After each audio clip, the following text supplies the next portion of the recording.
response is the member from Kitchener-Waterloo. Thank you very much, Mr. Speaker. I'm honoured to rise today on behalf of New Democrats in acknowledgement of Black History Month. Black Canadians have a long and rich history in this country, and it is vital that we take this time each year to reflect on our history and on the history that we will create with each passing day. Just earlier this afternoon, the member from Windsor-Tecumseh mentioned to me that in his riding, a black cemetery has received heritage status in the town of Tecumseh. Some of the people buried in this cemetery were alive before the abolition of slavery in Canada. The descendants of those buried in the Smith Cemetery can visit, remember the lives and struggles of their ancestors. In a news story about the cemetery, Glenn Cook, whose great-uncle is buried in Smith Cemetery, said, "It means a lot that we can use this as a learning process. Across Ontario and across Canada, we should all use Black History Month as a part of our learning process." End quote. Indeed, we all have a lot to learn. Ontario is fortunate to be home to one of the most diverse populations in the world. Over half of the population of Black Canadians live in Ontario. This includes people whose ancestors date back to the time of the Underground Railroad, as well as new immigrants, many of them Francophone, who continue to bring something new and contribute greatly to their communities. In Kitchener-Waterloo, Emma Cohen, a student at Waterloo Collegiate Institute, recently won first prize at a Black History Month essay competition. In her essay, she touched on the work of Josiah Henson, a former slave who led others to safety through the Underground Railroad. Josiah Henson's home for many years is now located in Dresden, Ontario, as Uncle, and it's known to many of us as Uncle Tom's Cabin Historic Site. Visitors can learn about the life of Josiah as well as the history of the Underground Railroad, which brought as many as 100,000 former slaves to freedom in Canada, many of them settled in southwestern Ontario.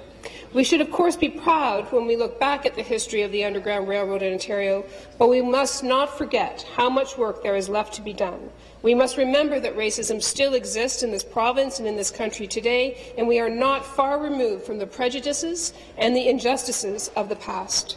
In Ontario, we are not immune to the racism and racial tensions we see consistently in the United States. We must confront these issues head-on in order to move forward. We must be honest in order to change. I want to mention that the Association of Black Students at Wilfrid Laurier University is hosting a Black Lives Matter cultural event this Friday to celebrate self-expression, to discuss what it means to be Black in Canada, and to illuminate conversations around justice in our country.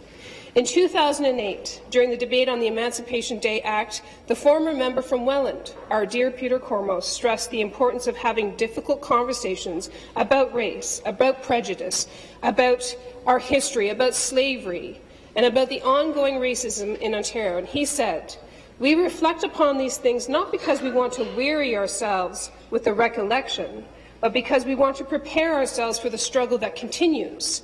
This isn't ancient history, it's current history, and the struggle is a current one too."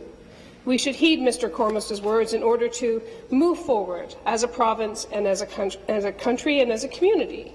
Rosemary Brown, a New Democrat who sat as an MLA in BC, the first Black woman to sit in a provincial legislature, said, "We must open the doors, and we must see to it that they remain open so that others can pass through."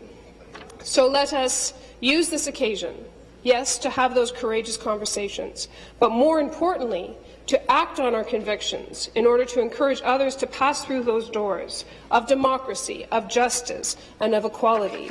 And today we should celebrate our progress, but we should remember our past, and this is the best place to make that change happen. Thank you very much, Mr. Speaker. Thank you.